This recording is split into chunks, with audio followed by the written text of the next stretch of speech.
रहा है, ये समझ गए क्योंकि इसका 4/2 इसका 6/6 मतलब ये डोमिनेट कर रहा है, तो जो इक्विवेलेंट बैटरी आएगी उसका शेप भी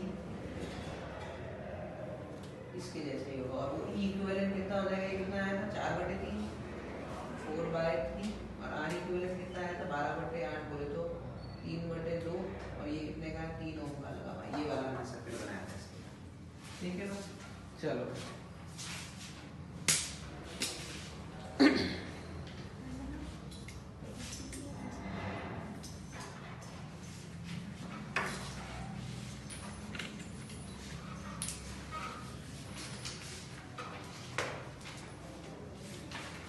चलिए कल सेल के बारे में बातें करी थी। Equivalent EMF of a cell connected in parallel fashion E1/R1 + E2/R2 + E3/R3 whole divided by 1/R1 + 1/R2 + 1/R3। ये वाली चीजें याद है या भूल गए? याद है पक्का? तो आज की क्लास में अपन को आगे सेल को ही कंटिन्यू करना है। सेल के बाद में अपन आज पावर की बातें भी करेंगे। पावर की बातें करके कल सिमेट्री की बातें करेंगे। ठीक है, कल सिमेट्री की बातें करके परसों आरसी सर्किट पढ़ेंगे। ठीक है, या फिर इंस्ट्रूमेंट्स पढ़ लेंगे, इट्स वन सेम थिंग। और फिर मंडे को और ट्यूसडे को ये सब आरसी सर्किट पहले पढ़ लिया तो इंस्ट्रूमेंट्स बाद में पढ़ के, लाइक ट्यूसडे तक आपका करंट इलेक्ट्रिसिटी कंप्लीट हो जाए, ट्यूसडे और मे बी वेडनेसडे। उसके बाद डिस्कशन पे जोर होगा, लाइक मैग्नेटिज्म जब तक चालू नहीं करूंगा जब तक एचसीवी शीट, थ्योरी शीट, आपके प्रीवियस ईयर के सवाल वो सब डिस्कस कर ले, वो सब डिस्कशन कंप्लीट हो जाएगा by the end of that particular week. फिर मैग्नेटिज्म उठाएंगे, ठीक है ना, क्योंकि वापस से मैग्नेटिज्म उठाएंगे तो मैग्नेटिज्म में भी सवाल हो जाएंगे, तो सवाल इतने सारे हो जाएंगे कि डिस्कशन में पीछे रह जाओगे। फाइन, चलिए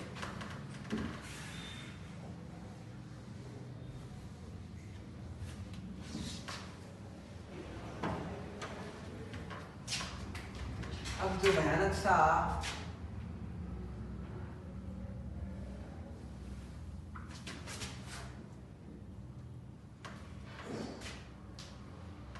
चलो पहले मैंने आपको इनफाइनाइट सीरीज के तो करा दिए थे, इनफाइनाइट पैरेलल का नहीं कराया था। पहले ये सवाल कॉपी कर लो।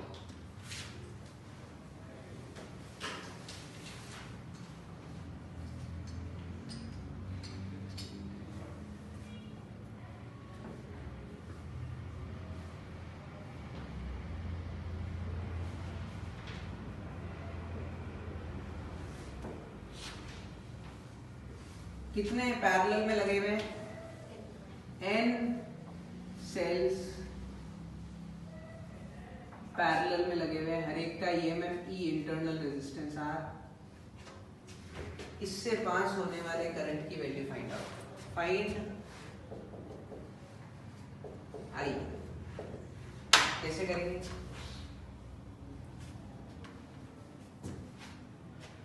तो सीधा पैरेलल में लगे हुए कितने n, तो मैं फॉर्मूला लगा दूंगा E इक्विवेलेंट का। बताओ क्या हो जाएगा E equivalent? E/R plus E/R। ऐसे कितनी बार? n times divided by 1/R plus 1/R कितनी टाइम्स? तो E इक्विवेलेंट कितना आ गया? n E/R divided by n into 1/R। और कितना खर्चा गया? आखिरकार इक्विवेलेंट ईएमएफ तो वही बना, समझे नहीं समझे? और R इक्विवेलेंट कितना बन गया? 1/R equivalent equal to 1/R plus 1/R और n टाइम्स R/n। ठीक बात है। तो मैं इस सर्किट को क्या ऐसे रिप्लेस कर सकता हूँ?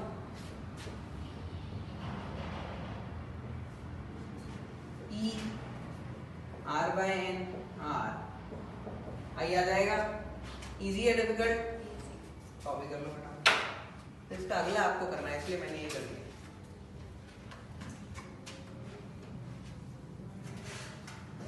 पहले ये कॉपी करो, n cells parallel, find i, E equal to i into R plus छोटा r अपॉन n।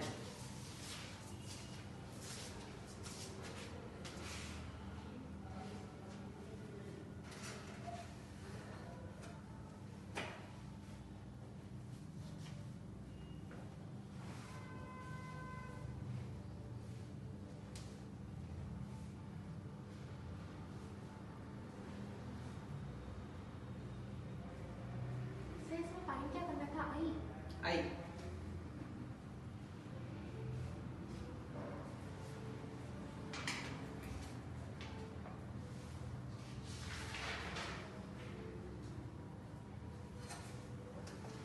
तो आई कितना हो गया?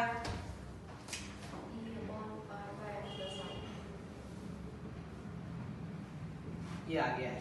फाइन। किसी को आपत्ति? इजी। सब कुछ कॉपी कर लो तो बोल देना, फिर अगला क्वेश्चन दूंगा।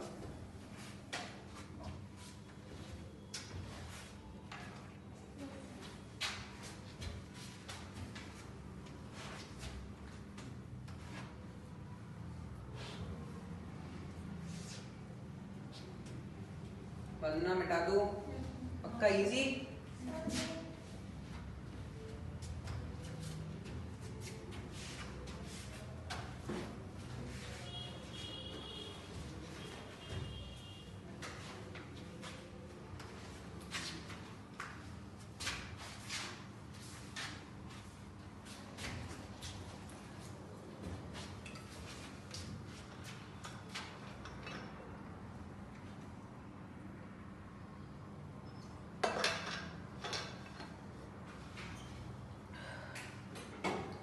करंट, इलेक्ट्रिसिटी और कैपेसिटेंस में थोड़ा सा कॉन्फिडेंस आने लगा।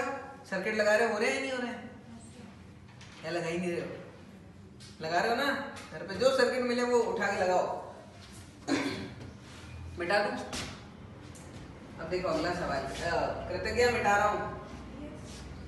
अब देखो अगला सवाल क्या है। अभी तो मैंने अलग से n सेल्स को पैरेलल में लगाया है। अब मैं क्या कर रहा हूं,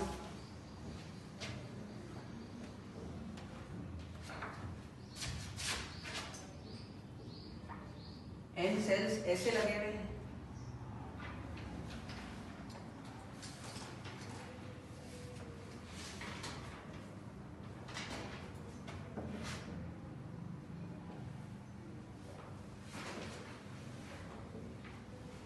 और ऐसे कैसे लगे हुए हैं, स्मॉल n सेल्स। समझे या नहीं समझे? और फिर ये गुच्छा एक R से कनेक्टेड है। Find I through this. समझ गए अभी क्या है?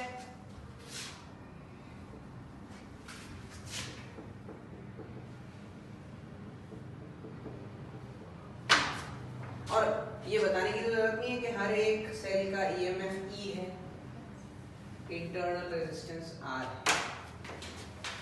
करो।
धीरे धीरे सोचो। और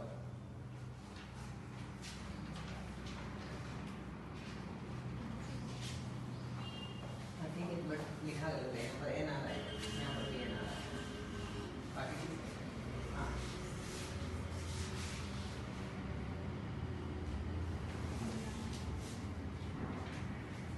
एक मिनट,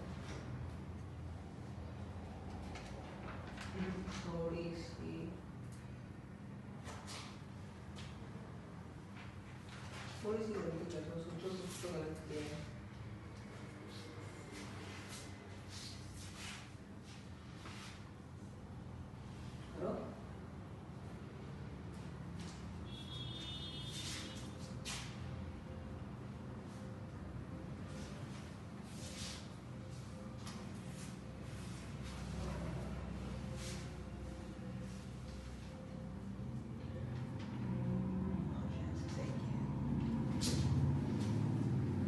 देखो इधर एक काम करते हैं, पहले तो ये जो इतने सारे सीरीज का गुच्छा है इसका एक बना देता हूँ। तो बताओ वो एक कितना होगा? NE और NR। ये चीज समझ आई है नहीं? हाँ या ना? भाई ये सारे सीरीज में है तो ये में ऐड हो जाएंगे E1 plus E2 plus E3 plus E4 plus, हाँ या ना? और अब क्या मैं बोल सकता हूँ ऐसे कितने लगे हुए हैं? ऐसे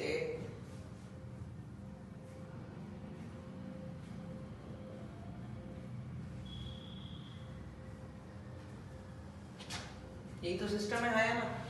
अब ये कितना है? हर एक का NE, हर एक का NR, हर एक का NE, हर एक का NR। अब बताओ मेरे को पैरेलल फैशन में क्या हो जाएगा? ये मिटा दूं?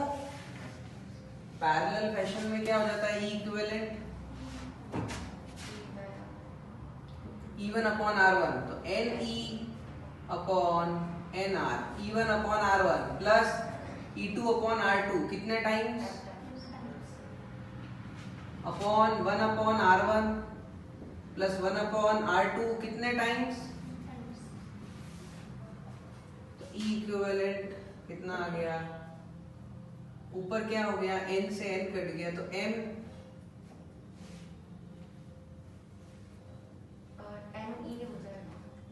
N E। हाँ यार देखो ध्यान, समझ आया नहीं आया? नहीं आया? एक मिनट, नहीं हाँ सिर्फ NE रह जाएगा, M नीचे देखो ऐसे लिख दो, NE upon NR into M upon M upon NR। तो ये तो E इक्विवेलेंट आ गया, अरे नहीं आया क्या? और R इक्विवेलेंट कितना आ गया? 1 upon R equivalent equal to 1 upon R1 plus 1 upon R2, तो 1 upon NR plus 1 upon NR कितने टाइम्स? M times. तो 1 upon R equivalent equal to M upon NR। R equivalent कितना आ गया?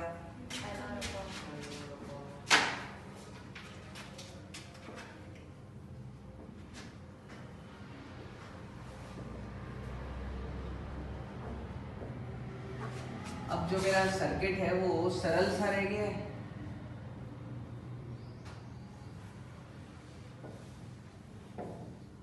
बताओ I क्या हो जाएगा? NE equal to I into R plus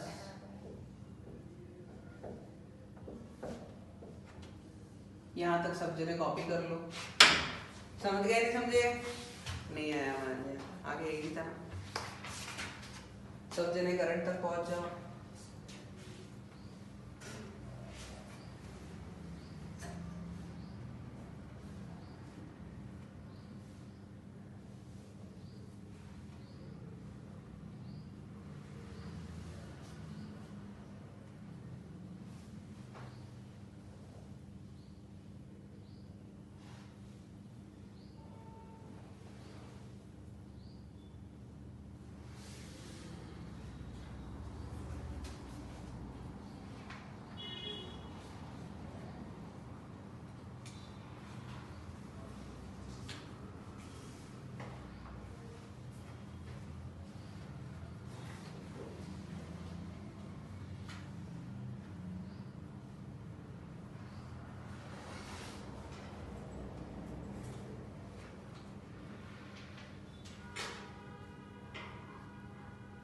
चलिए डन।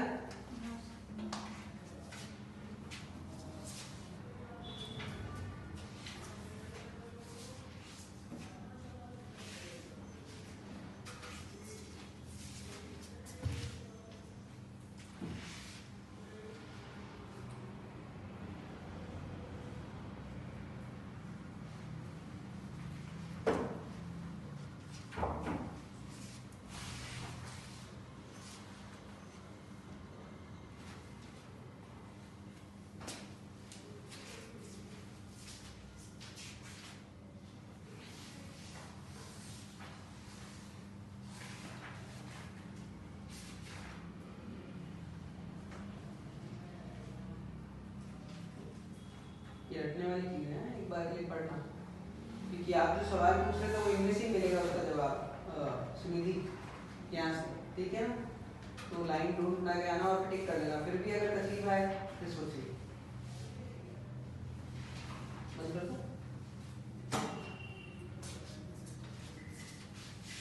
मिटा दूँ अब देखो ध्यान से इधर सब जगह करंट की वैल्यू कितनी आई।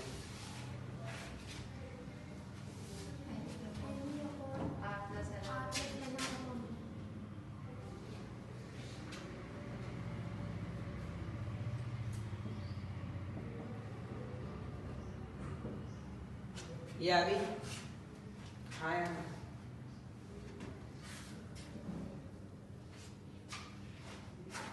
सबको समझ आ रहा है तो? अब देखो ध्यान से, क्या मैं इस करंट को ऐसे लिख सकता हूँ एन एम और एम एन लिख लो, कुछ फर्क नहीं पड़ता। कौन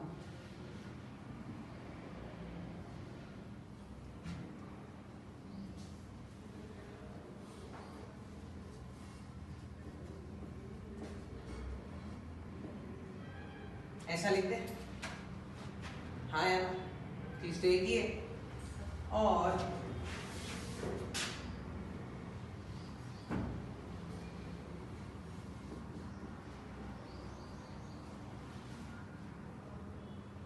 हाँ यार देखो ध्यान से, अब भी चीज एक ही है, a square plus b square minus 2ab plus 4ab, तो a square plus b square plus 2ab। हाँ यार बात समझ आई। तो अब अगर आपसे कोई पूछे कि करंट जब मैक्सिमम होगा तो क्या मैं बोल सकता हूं denominator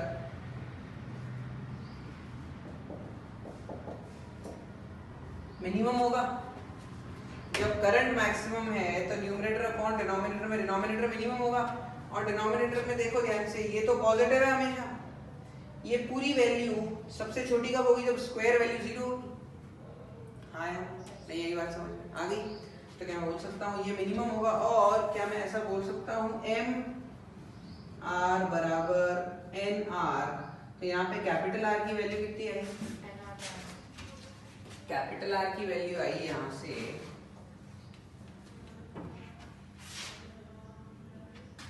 N R upon M. क्या मैं बोल सकता हूँ वो उस पूरे से सिस्टम का आर इक्विवेलेंट के बराबर है। मतलब यहाँ पर मेरे को ये मालूम पड़ा कि जब एक्सटर्नल रेजिस्टेंस इंटरनल रेजिस्टेंस के बराबर होता है उस समय पर करंट मैक्सिमम होता है। हाँ या ना, बात समझ आई या नहीं आई? पक्का? तो ऐसे लिख लेंगे कि when external R is equal to this, current withdrawn is maximum। और क्या मैं बोल सकता हूँ आगे जाके मैं इसको हीट मैक्सिमम बोल दूंगा।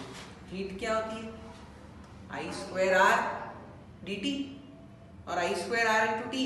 तो जब एक्सटर्नल रेजिस्टेंस इंटरनल रेजिस्टेंस के बराबर होता है उस समय पर सिस्टम में या सर्किट में हीट मैक्सिमम डेवलप होती है। ये भी लिख लेंगे क्योंकि इसके बाद में जस्ट नेक्स्ट जो टॉपिक है वो हीट का ही है, हीट एंड पावर।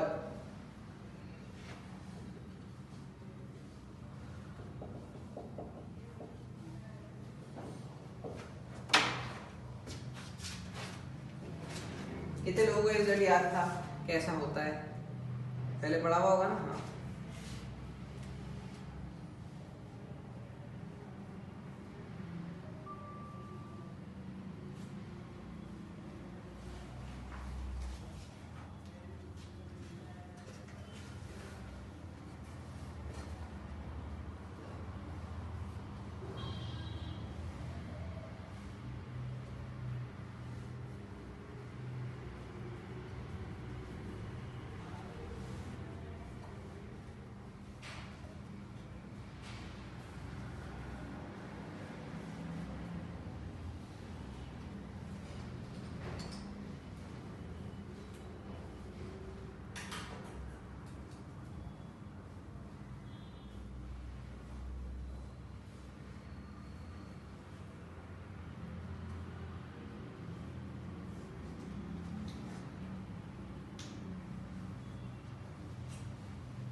जब एक्सटर्नल रेजिस्टेंस इंटरनल रेजिस्टेंस के बराबर होता है उस समय पर हीट सर्किट में मैक्सिमम होती है, क्योंकि करंट मैक्सिमम होता है और I square R is the power, और जब पावर सबसे ज्यादा तो हीट सबसे ज्यादा। इजी, सब कुछ कॉपी कर लिया हो तो बोल दो, पूरा बोर्ड साफ करना है। हाँ बोलो। हाँ तो इसका सिर्फ यही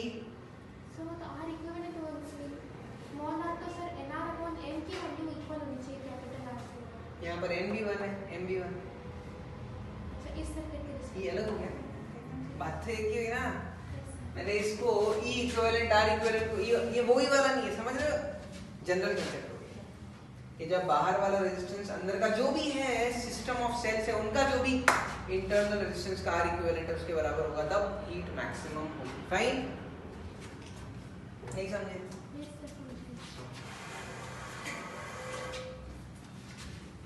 अभी जब आगे हीट पढ़ेंगे तब वापस से यही पॉइंट आएगा, तब मैक्सिमम मिनिमम डिफरेंशिएशन से बता दूंगा। अभी यहाँ पर क्या किया मैंने, ये सिंपली मैनिपुलेशन से बता दी।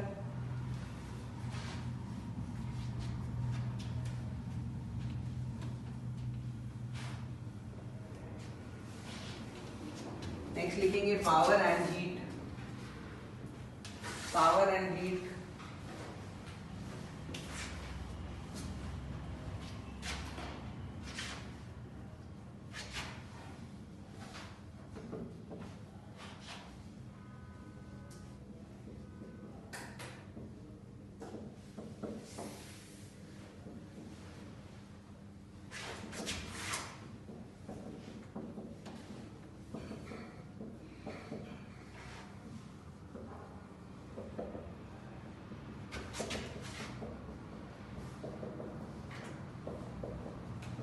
ये तो सबको पता होगा, है ना? ऐसा कोई है जिसको ये फॉर्मूलेज नहीं पता हो?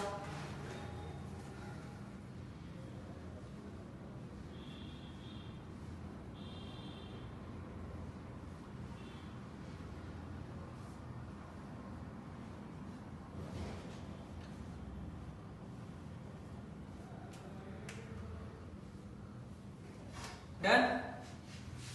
इसलिए हमने तो देखो अभी तो पहले लगे हाथ, जो भी अपन ने r बराबर स्मॉल r किया था उसको प्रूव कर लेते हैं यूजिंग द सेम कंसेप्ट।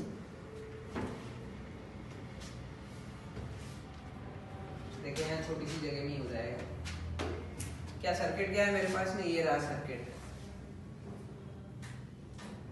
ये r है, ये कैपिटल स्मॉल r है और ये e है।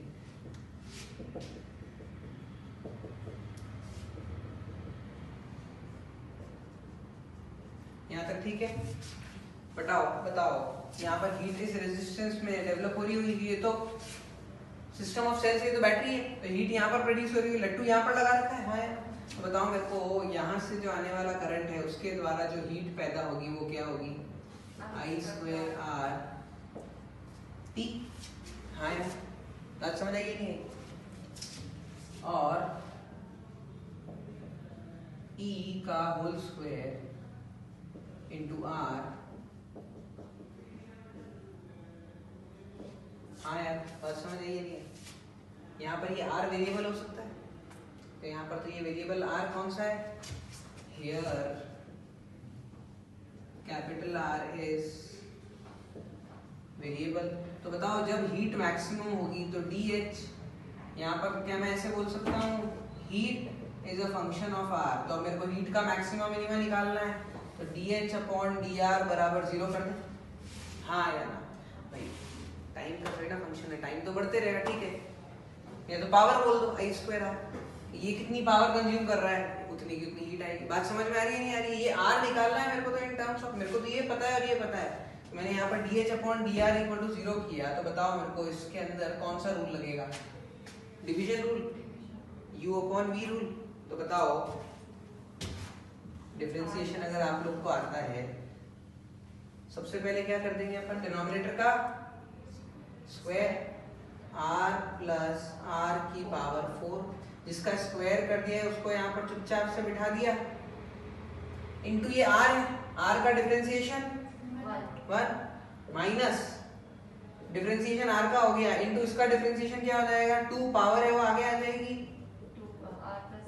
इनटू r का डिफरेंशिएशन वापस से 1 इक्वल टू 0। हाँ या ना, ये चीज समझ आई है नहीं? अब ये 0 के बराबर है तो ये तो 0 में चले गया, तो क्या मैं बोल सकता हूँ मेरे को इक्वेशन क्या मिल गई, r प्लस r का whole square equal to 2 capital R into r plus r, और r प्लस r से r प्लस r घटा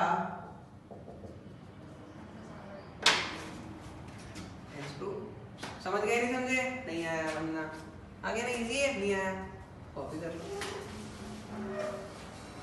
तो कान को ऐसे पकड़ो, ऐसे पकड़ो, पीछे से पकड़ो, कहीं से भी पकड़ो, आखिरकार रिजल्ट याद होना चाहिए क्या कि जब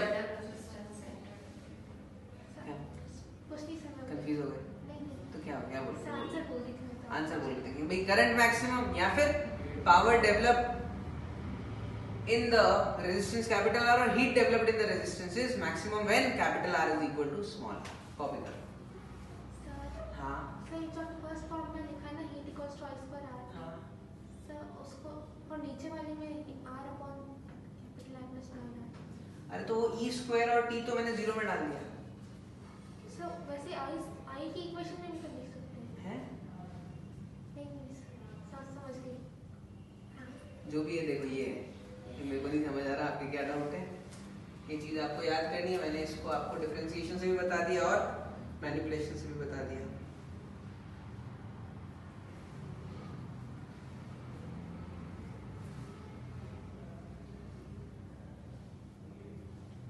सर सर्किट में जो भी हीट कंसीडर करते हैं वो एक्सटर्नल रेजिस्टेंस ऑब्वियसली हाँ, सर्किट में जो हीट बन रही है वो जो बाहर लट्टू लगे हुए हैं उनमें ही तो बन रही है। ऑल्दो इसमें भी कुछ ना कुछ हीट आ रही होगी बट वो तो इंटरनल एनर्जी का ही पार्ट हो गया ना, ये इंटरनल सर्किट है ये पूरा।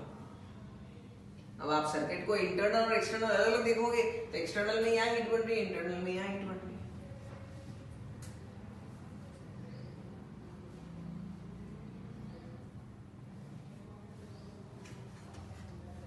भाई रेजिस्टेंस की कोई काबिलियत नहीं होती है, रेजिस्टेंस कुछ एनर्जी होल्ड नहीं कर सकता।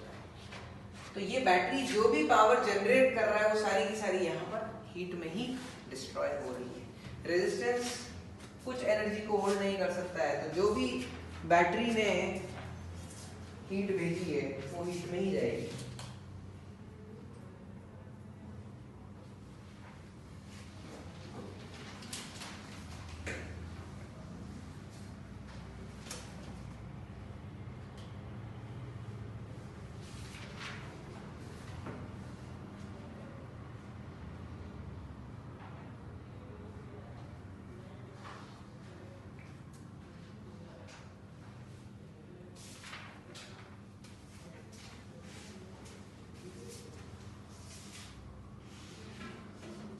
सब कुछ कॉपी कर लो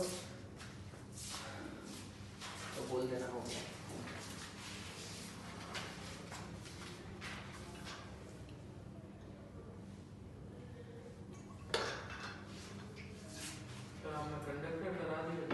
हाँ कैपेसिटर से पहले इलेक्ट्रोस्टैट्स के बाद कंडक्टर्स पढ़ाया था ना, तब आप बोल रहे थे कि आपको कहीं बाहर जाना था या कुछ, तब कंडक्टर हो गया। देख लो टाइम मिलेगा आपको नेक्स्ट वीक जब डिस्कशन चल रहा होगा इनका, तब वो कंडक्टर वाली चीजें देख लेना। आपको आगे मैग्नेटिज्म भी पढ़ना है। तो आपने 12th में क्या किया जो पूरा 12th अभी आप बैठ के पढ़ रहे हैं? क्या ओके कोई नहीं, आप सामने आ गए, आपके जैसे और भी बहुत बैठे, ठीक है ना, जिन्होंने ऑनलाइन क्लासेस का पूरा दुरुपयोग किया। अब अच्छा खासा घर वाले सोचेंगे कि भाई लड़के को इंटरनेट दे दो, लैपटॉप दे दो या आईपैड दे दो या कुछ नहीं तो फोन ही दे दो, और फिर इतनी सुख सुविधाओं के साथ में वो लेक्चर अटेंड करेगा, वेरी हार्ड, ठीक है ना। क्योंकि क्या होता है अभी आप लोग की जो एज होती है ना थोड़ी छोटी होती है, दिमाग थोड़ा कच्चा होता है, मैच्योरिटी लेवल कम होता है, तो हमको लगता है कोई नहीं रिकॉर्डिंग देख लूंगा मैं, तो ऑनलाइन में नेटवर्क इश्यू आते हैं, चलो एक काम करते हैं कुछ बढ़िया सी चीज ही देख लेते हैं। सोशल नेटवर्किंग तो है ही, ठीक है ना, जी ललचाए खाना चाहे। बट अभी आप लोग के लिए पता है क्या चीज़ सही है? सिर्फ और सिर्फ सवाल और कंसेप्ट, बस ये अभी कर लोगे तो आगे जीवन बन जाएगा। डॉक्टर लोगों के लिए तो और इम्पोर्टेंट है, क्यों? क्योंकि ये इंजीनियर लोग तो क्या कहते हैं, आईआईटी में जाएंगे, ऐसे सुनने में आता है कि हाँ भाई आईआईटी जोधपुर के एक बच्चे का 25 लाख का पैकेट लगा, सुनते हो? आईआईटी बॉम्बे के एक बच्चे का 50 लाख का पैकेट लगा, सबने सुना है। कभी ऐसे सुनते हो कि एम्स के इस डॉक्टर का 20 लाख का पैकेट लगा? क्यों? क्योंकि वो नौकरी करते नहीं है, वो बोलते हैं कि हम हॉस्पिटल खोल देंगे, हम 10 को नौकरी पे रखेंगे। समझ रहे हो फर्क? पैकेज सारा खेल इंजीनियरिंग में चलता है। डॉक्टर भी सुना है कि हाँ भाई एम्स से वो बहुत कम जने होते हैं, क्योंकि डॉक्टर को पता है कि उनको जरूरत नहीं है, सामने कंपनी वालों को जरूरत है इनकी, तो इनको लेके जाते हैं। और डॉक्टर को पता है अगर मैं सक्षम डॉक्टर हूँ तो वो हॉस्पिटल को मेरी जरूरत नहीं है, पेशेंट्स को मेरी जरूरत है। मैं जहां पर भी जाऊंगा, जहां पर भी अपनी दुकान लगाऊंगा, वो चली जाएगी, चल ही जाएगी, चली जाएगी नहीं, ठीक है ना। अच्छे डॉक्टर की वैल्यू हमेशा ही होती है। फाइन, अच्छे डॉक्टर बनना प्लीज, क्योंकि मैं भी स्वार्थी हूँ। समझ रहे हो मेरी बात या नहीं समझ रहे हो? अच्छे डॉक्टर बनोगे तो आगे जाके जब हम लोग बूढ़े हो जाएंगे, हमारा इलाज आप लोग की तरफ से है कि नहीं? यूं नहीं, उस समय आपने डाउट नहीं बताया, ये गलत इंजेक्शन लगाओ, ऐसे ना करोगे, ठीक ना? अच्छा वो सर तो बहुत ही खराब है, उनको जानवरों वाला इंजेक्शन। चलिए अब देखो इसमें जो सवाल आते हैं हीट के और पावर के, वो बेसिकली बल्ब के ब्राइटनेस पे आते हैं। मतलब अगर आप लोग को ध्यान हो तो कभी पावर के फॉर्मूले में I² R ले लेते हैं और कभी V²/R लेते हैं। कब लेते हैं, क्या लेते हैं, उसको समझना है अपने को। तो जो कोई सा भी आप बल्ब बाजार से खरीद के लेके आते हो, कोई सा भी लट्टू आप बाजार से खरीद के लेके आते हो, उसके ऊपर 2 चीजें लिखी हुई होती है। क्या? 220 वोल्ट पर उसका पावर कंजम्पशन 50 वाट का। समझ रहे हो? ये 2 चीजें लिखी हुई होती है। आप ये एलईडी देख लो, ये एलईडी जैसे आप लेके आए, एलईडी तो 5 वाट की आ जाती है, कम एनर्जी एफिशिएंट होती है, 5 वाट की बिजली खाता है और बहुत अच्छी खासी लाइट देता है। वो जो पुराने लट्टू होते थे ऑरेंज कलर वाले, घर पे होगा कोई एक आध तो पड़ा ही होगा, वो उठा के देखना, उसके ऊपर आप देखोगे इतना छोटा सा 60 वाट का, 90 वाट का। और अभी जो एलईडी आती है वो कितने की आती है? 5 वाट की। 5 वाट की भी बहुत अच्छी लाइट देती है। तो वो जो 5 वाट का पावर कंजम्पशन है वो 220 वोल्ट के पोटेंशियल पर है। तो यहाँ पर ये 2 चीजों से मैं उसका रेजिस्टेंस निकाल सकता हूँ। कैसे? V²/P से। पावर बराबर V²/R, तो V कितना है? 220 का होल स्क्वायर अपॉन 5। तो यहाँ पर सॉल्व करके इस लट्टू का रेजिस्टेंस आ जाएगा। फाइन। हर लट्टू की ऐसी क्षमता दी हुई होती है कि इतने वोल्ट पे इतनी पावर खाएगा, तो वहां से उस लट्टू का रेजिस्टेंस निकाल लें। और किसी भी बल्ब से जब करंट ज्यादा जाएगा तो इसका जगमगाना भी ज्यादा होगा। बात समझ में आ रही है? मतलब जब एक किसी बल्ब में 2 बल्ब के कंपैरिजन कर लो, ठीक बात है, कौन ज्यादा जगमगाएगा? अगर सीरीज में लगे हुए हैं दोनों से करंट सेम जा रहा है, कौन ज्यादा जगमगाएगा? इसका रेजिस्टेंस R1 है, इसका रेजिस्टेंस R2 है। सीरीज में क्या होता है? करंट सेम रहता है।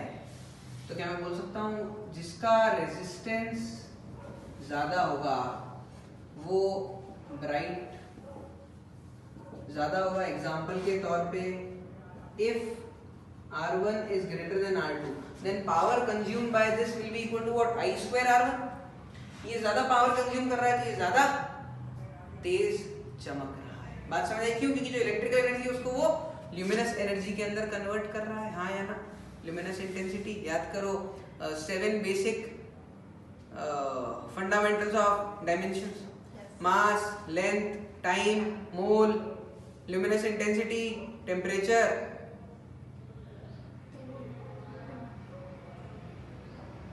Very bad. मास, length, time, MLT, luminous intensity, मोल, टेम्परेचर, करंट। ये 7 चीजें डिफाइन करते हैं, उससे बाकी सब चीज़ें भी डिफाइन कर देते हैं। तो यहाँ पर ब्राइटनेस हो गई या ल्यूमिनस इंटेंसिटी हो गई या एनर्जी हो गई, ये समझ गए। तो अगर R1 ग्रेटर देन I2 है तो I square R1 will be greater than I square R2, ये बात समझ आ गई। लेकिन वही अगर मैं इन दोनों लट्टुओं को पैरेलल में लगा दूंगा, अगर मैं इन दोनों लट्टुओं को पैरेलल में लगा दूंगा तो क्या कंसेप्ट बनेगा?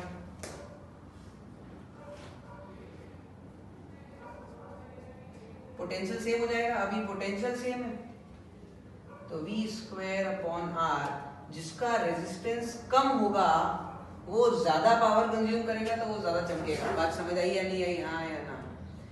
नहीं आई, नहीं आई, नहीं आई, आ गई? पक्का? कॉपी कर लो। तो जब अपन सीरीज में देखते हैं तो कौन सा वाला कंसेप्ट यूज करते हैं? I स्क्वायर R वाला। जब पैरेलल में होता है तो V स्क्वायर अपॉन R वाला। तो जिसका अगर R1 ग्रेटर देन R2 है, ये वाला R1 है, ये वाला R2 है, अगर R1 बड़ा है तो V स्क्वायर अपॉन R1 छोटा हो जाएगा, मतलब R1 वाला डल होगा, R2 वाला ब्राइट होगा। आई होप लॉजिक समझ आ रहा हो।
आपका जो टेस्ट पेपर है उसमें कैपेसिटेंस के और रेजिस्टेंस, मतलब करंट, इलेक्ट्रिसिटी और कैपेसिटेंस के ही सवाल होंगे।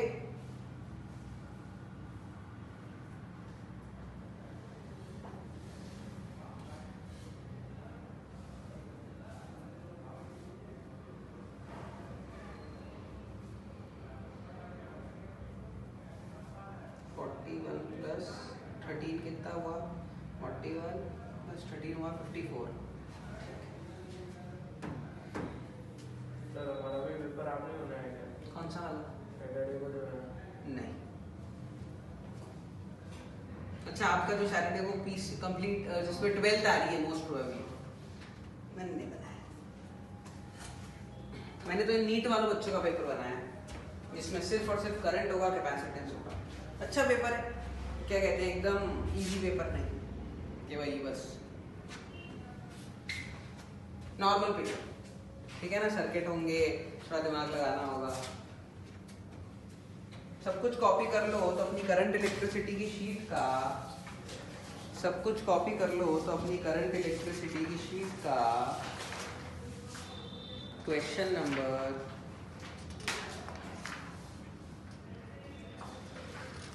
67 लगाएंगे, 67 लगाएंगे।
सब मिटा दूं जो बोर्ड पे लिखा हुआ है? हो गया क्वेश्चन?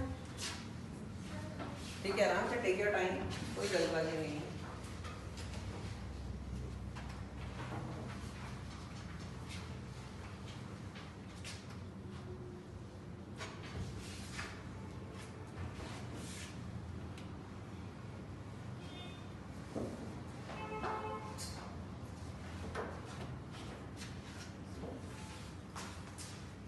नहीं हुआ? करो और कोशिश करो, कैसे किया बताओ? हाँ दिखाओ जो भी किया। एक सेकंड में वो सवाल का है इम्पोर्टेंट मस्त ऐसे कहना ना क्या बोले तो पहले तो खटका खुला हुआ है तो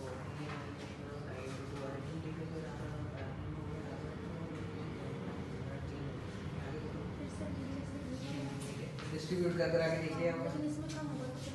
ठीक, नाइस। सर आ गया। इसमें से पहले करंट जाना था और ये सीरीज में था और जब इसे बंद किया तो ये दो बार पैरेलल में गए, करंट का डिस्ट्रीब्यूशन ऐसी देखो ध्यान से, कृतज्ञ मनंजय हुआ?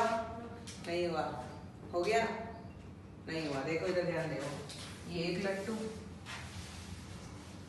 ये दूसरा लट्टू, अभी ये तीसरा लट्टू ओपन में है तो मैं उसको बनाऊंगा ही, तो क्या मैं बोल सकता हूँ पहला मेरा सर्किट यही? हाँ यार, ऊपर वाले को मैंने बनाया ही नहीं। तीनों आइडेंटिकल है तो इसका रेजिस्टेंस आर, इसका रेजिस्टेंस आर, ये वाला, तो बताओ मेरे को आई कितना हो जाएगा? आई बराबर V/2 आर। इनिशियली क्या मैं बोल सकता हूँ ये दोनों लट्टू बराबर तरीके से जगमगा रहे होंगे, हाँ या ना? पक्की बात। क्या कर दिया है, ये एक लट्टू, ये एक लट्टू और पैरेलल में एक और आ गया लट्टू। पहले तो R इक्विवेलेंट टू R था, अब बताओ R और R पैरेलल लगे हुए कितना हो गया? R/2 और फिर R सीरीज में लगा हुआ है, तो बताओ अभी जो करंट आएगा वो I डैश हो जाएगा, तो I डैश कितना हो जाएगा? V/R plus R/2 that is equal to 1.5 R। बात समझ आई या नहीं है? हाँ, मतलब पहले इससे कितना करंट जा रहा था? 0.5, 1/2। अब कितना जा रहा है? 1/1.5। बताओ मेरे को करंट बढ़ा है या कम हुआ? करंट बढ़ गया है। तो ये वाला लट्टू अगर B1 है तो ये वाला भी B1 है, तो क्या मैं बोल सकता हूँ B1 पहले से ज्यादा ब्राइट हो गया है, हाँ या ना? क्यों? क्योंकि करंट इंक्रीज हो गया है। बात समझ आई या नहीं है? नहीं आया? आ गया ना? ये होता है 0.5 और 1/15 कितना होता है? 0.66। इसको मैं 3/2, 2/3 कितना होता है? 0.66। पहले कितना है? 0.5, अब कितना है? 0.66। तो करंट बढ़ गया है, तो क्या मैं बोल सकता हूँ अब यहाँ से जो करंट आ रहा है वो कितना आ रहा है? 0.66। तो क्या मैं बोल सकता हूँ ऊपर गया 0.33, इधर से भी गया 0.33। तो पहले यहाँ से कितना जा रहा था? 0.5। तो ये वाला बल्ब नंबर सेकंड है।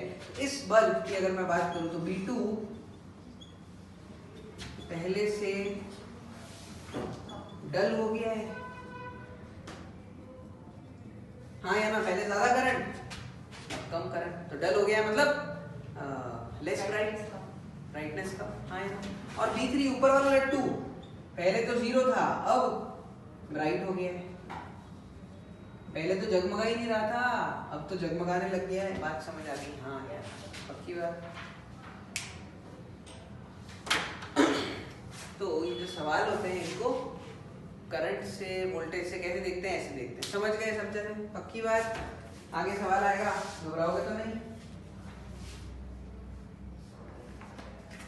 और सवाल मिल जाएंगे आपको में भी कहीं ना कहीं पे। तो ठीक है, एक सवाल से कंसेप्ट हो गया है अपना क्लियर।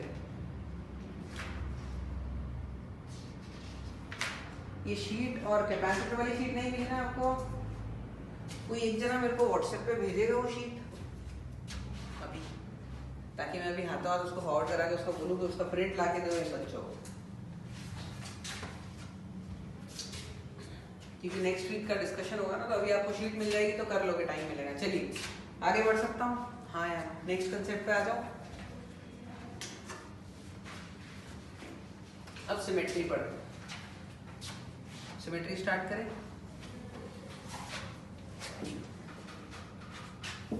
ऑल्दो सिमेट्री के सवाल नीट में और जेई में बहुत कम आते हैं, इनफैक्ट जेई में तो प्रॉपर सिमेट्री का सवाल के सिमेट्री लग के आर इक्विवेलेंट निकालनी अब तक नहीं आया है सवाल, ठीक है ना।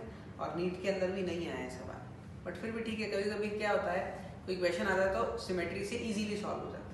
वो कैसे होता है सिमेट्री के आगे उसकी बात करेंगे, हेडिंग डाल देंगे सिमेट्री।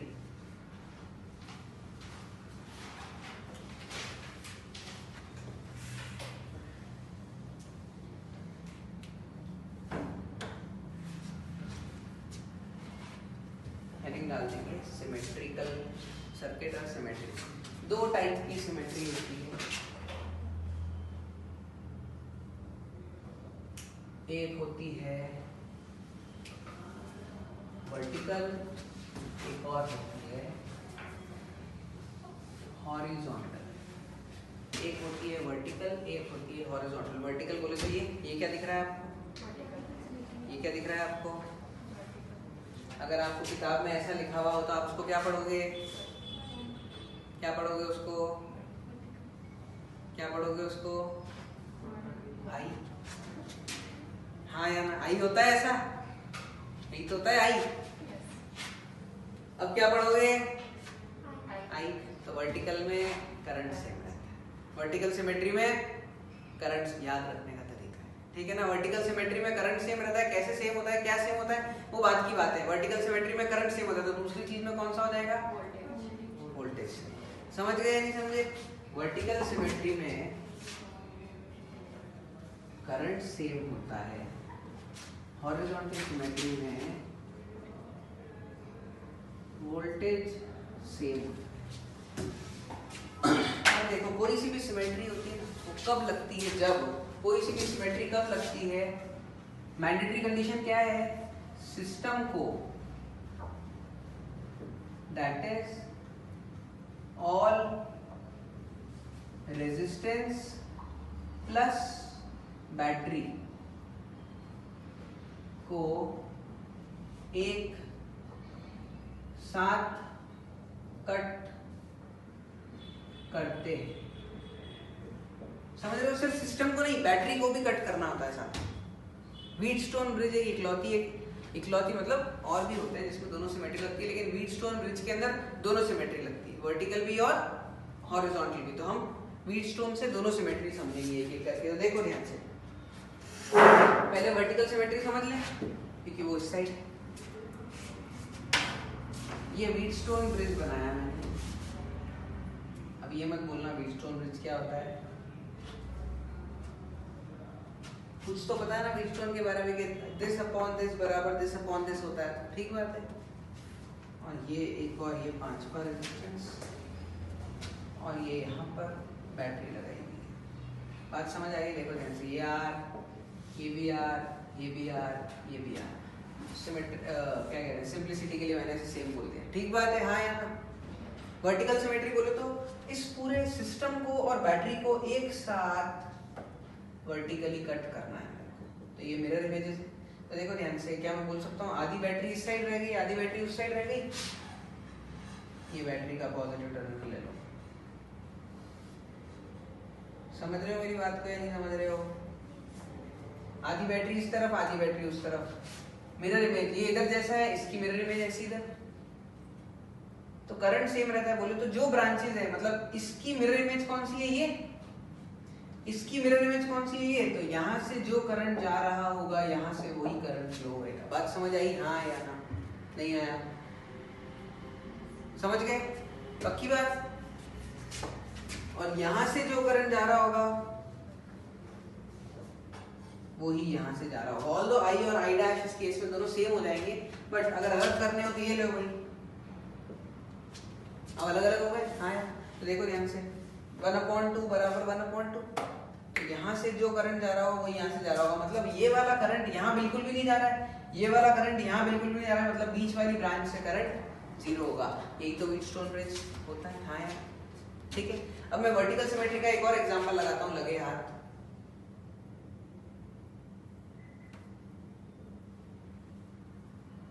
आपके HCD का ही सवाल है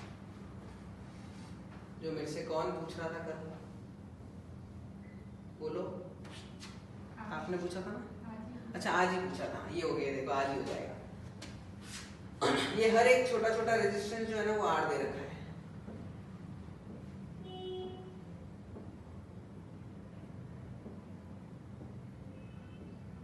ऐसा दे दिया, कितने रेजिस्टेंस है, 1 2 3 ऐसे बहुत सारे गिनती कर लेना। समझ आ रही नहीं आ रही बात? कहाँ? हाँ लगा दो, भूल गया मैं।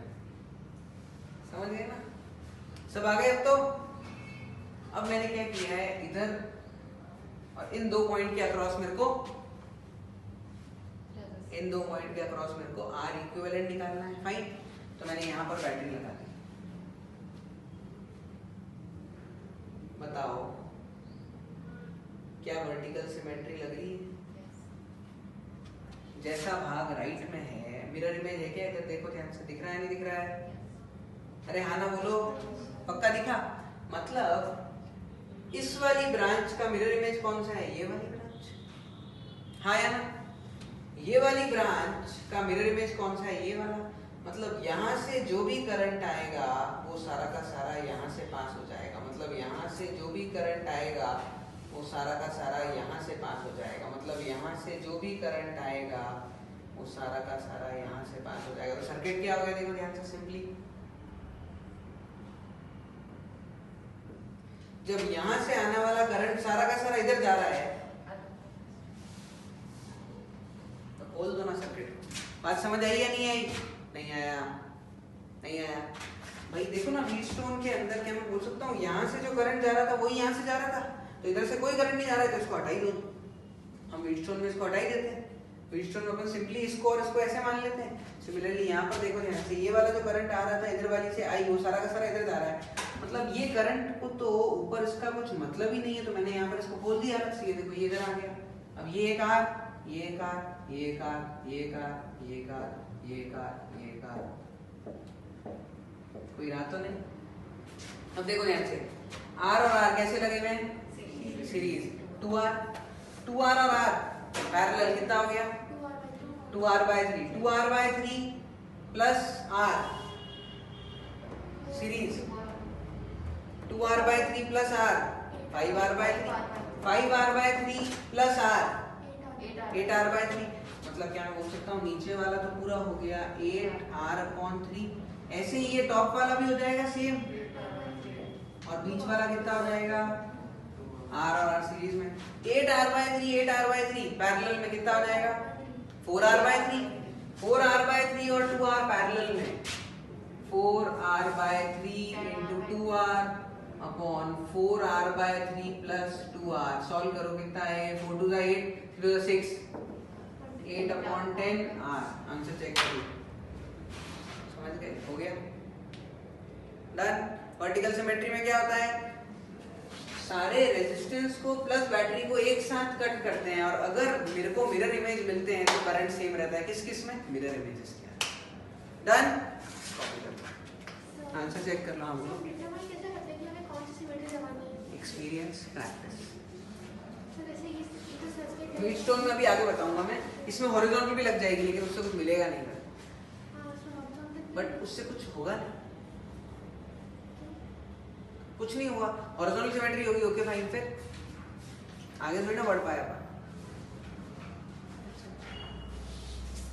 पाकिस्तान में आतंकवादी है, फाइन, क्या कर सकते हैं?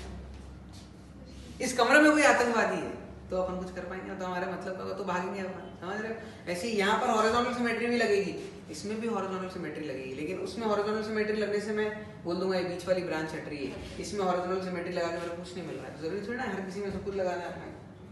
ठीक है, आंसर चेक करो। कर लिया? कॉपी कर लो, उसके बाद हॉरिजॉन्टल सिमेट्री भी देख लेंगे फटाफट।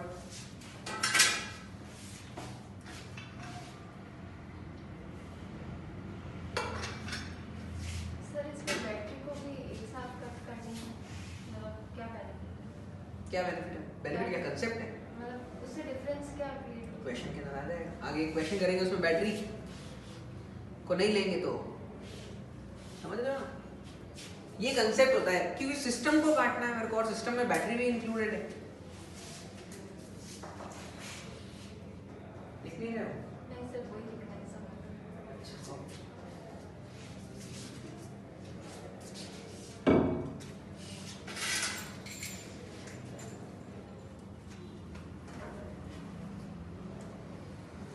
और कल आप लोग के लिए भी नोटिफिकेशन आया था उसके आपका पेपर जून में होगा,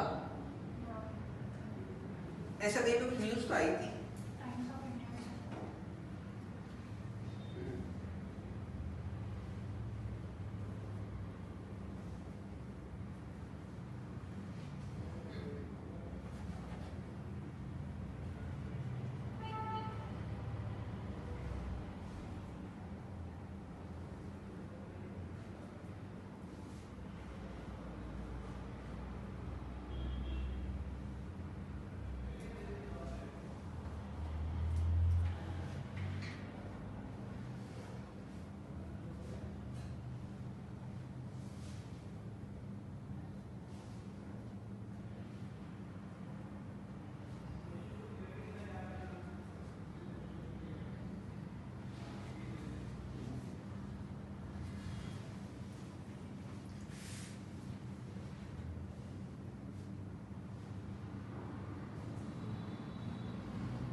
ये टारगेट डेट की कैपेसिटर की एक्सरसाइज वाली शीट है जिनका इनको प्रिंट आउट नहीं मिला है, तो इसका प्रिंट आउट मंगवा के बच्चों को बांट दो।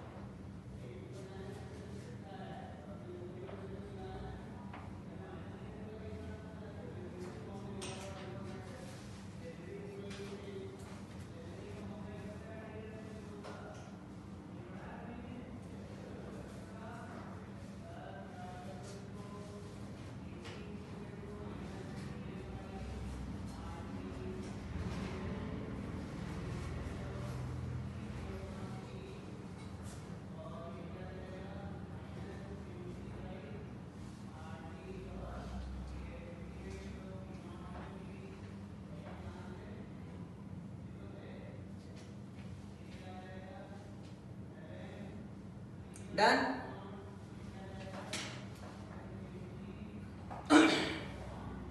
सर चीज कंफर्म करनी है। हाँ बोलो। सर ऐसे मिरर इमेज है तो ऊपर वाला जो डायगोनल वाला आर्म है उसके अंदर आई डैश है तो फिर वो वहां से चला गया। हाँ दूसरे मिरर इमेज से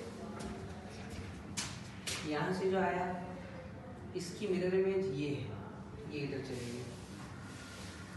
इसकी मिरर इमेज ये है तो यहाँ से जो भी आया वो यहाँ चले गया। इसकी मिरर इमेज ये है तो यहाँ से जो भी आया वो यहाँ चले गया।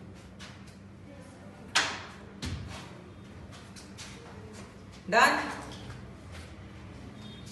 अरे नहीं होती सिमेट्री डिफिकल्ट, इट्स लाइक कि हमको लगानी नहीं आती है प्रॉपर से, इसलिए फंसते हैं हम। जबरदस्ती नहीं आ रहा होगा कुछ भी लगा देते हैं और कोशिश करते हैं कि हाँ भाई ऐसे करके देखते नहीं मिलता है। अगर लॉजिक सामने दिखता है तो आगे बढ़ो, अदरवाइज लॉजिक को पहले ढूंढो।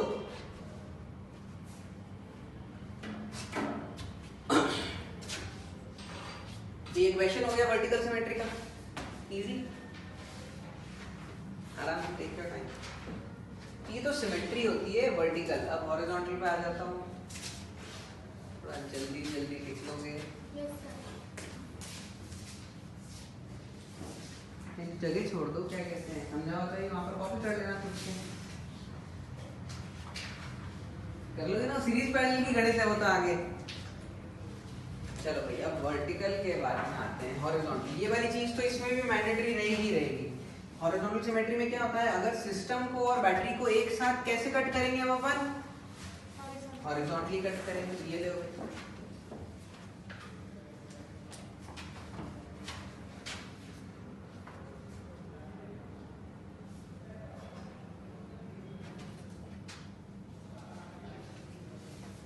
अब देख रहे हो ध्यान से, ये इधर आई है बैटरी ऐसी हवा में है। अब मैं उसको 3D में तो कैसे बनाऊं, समझ रहे हो नहीं समझ रहे हो। ये बैटरी इधर आई हुई है, अब मैंने इसको ऐसे कट किया है। बैटरी इधर नहीं है, बैटरी इधर है। समझे नहीं समझे? Yes sir. बैटरी ही क्या मैं बोल सकता हूँ, इसको और ऐसे बना दो। ये करेगा,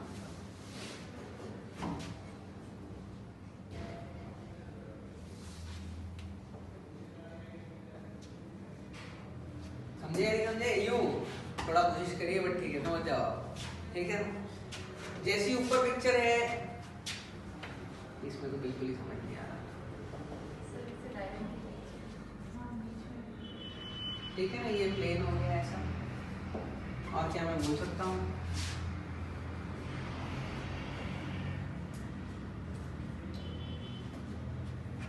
मिरर इमेज देखो, जैसा ऊपर है वैसा है नीचे।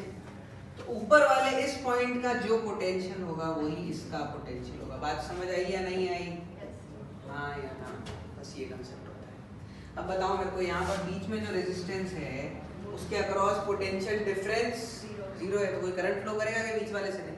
बात समझ आई? ये वाले पॉइंट का पोटेंशियल जीरो, ये वाले पॉइंट का पोटेंशियल भी, जो भी मैंने 20 वोल्ट की बैटरी लगाई थी, ये होती है हॉरिजॉन्टल सिमेट्री। सिंपल, कॉपी कर लो। फिर इक्वेशन कर लेते हैं हॉरिजॉन्टल सिमेट्री का।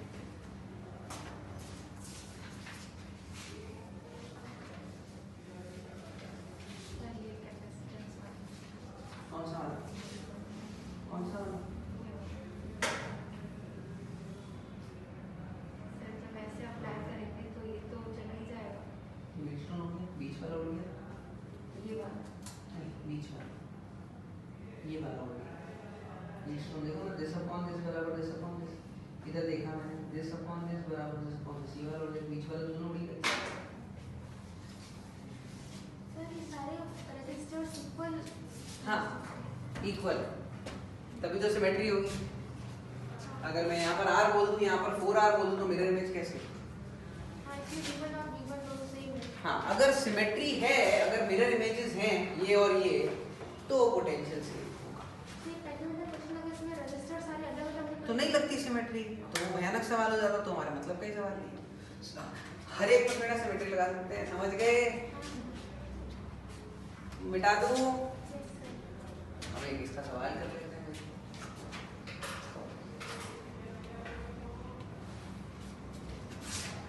देखो, जो इसके पहले वाला सवाल था, मैं बोल रहा था ना कि हॉरिजॉन्टल सिमेट्री लगेगी तो कुछ मतलब नहीं बनेगा। क्यों? तो मैंने इसको हॉरिजॉन्टली काटा, जैसा ऊपर वैसे नीचे। तो ये लो, यहाँ का जो पोटेंशियल है, यहाँ का वही पोटेंशियल, उससे मेरे को क्या मालूम पड़ा? कुछ नहीं मिला। ये पोटेंशियल बराबर ये पोटेंशियल हो, क्या मैं क्या करूँ आगे? कुछ नहीं कर सकता। ये पोटेंशियल बराबर ये पोटेंशियल, अब क्या करूँ मैं आगे? कुछ नहीं कर सकता। समझ रहे हो मेरी बात को? कि अगर मैं इसमें हॉरिजॉन्टल सिमेट्री लगाता भी तो भी मेरे को कुछ नहीं मिल रहा था। तब हॉरिजॉन्टल सिमेट्री किस में लगाएं? ये लो, इस सवाल में लगा देते हैं।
आंसर याद नहीं मेरे को। कैसे किया, क्या किया बताओ?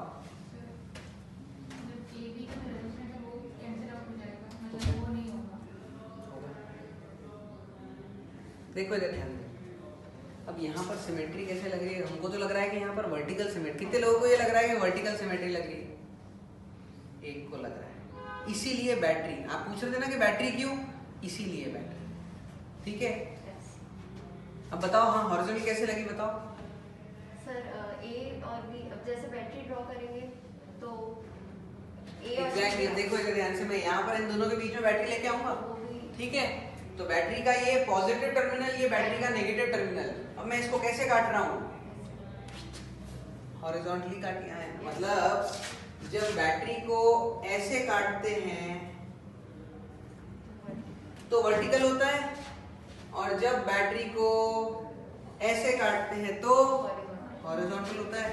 तो यहाँ पर मैंने बैटरी का पॉजिटिव प्लेट ऊपर, नेगेटिव प्लेट उधर, मैंने बैटरी को काटा कैसे है? ऐसे काटा है। दिखाया नहीं दिखा? और है हॉरिजॉन्टल सिमेट्री जो वर्टिकल टाइप में लग रही है, समझे या नहीं समझे? पक्की बात?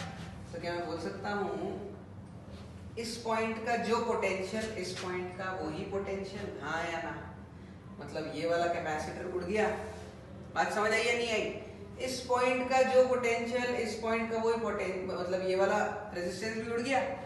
तो ले दे के मेरे पास में कितने रेजिस्टेंस रहे, देखो ध्यान से,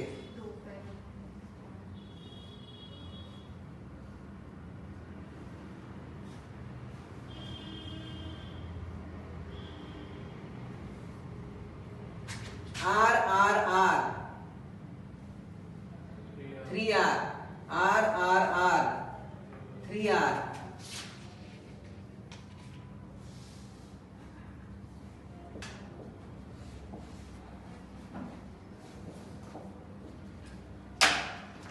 खत्म हो गया सवाल, समझे या नहीं समझे?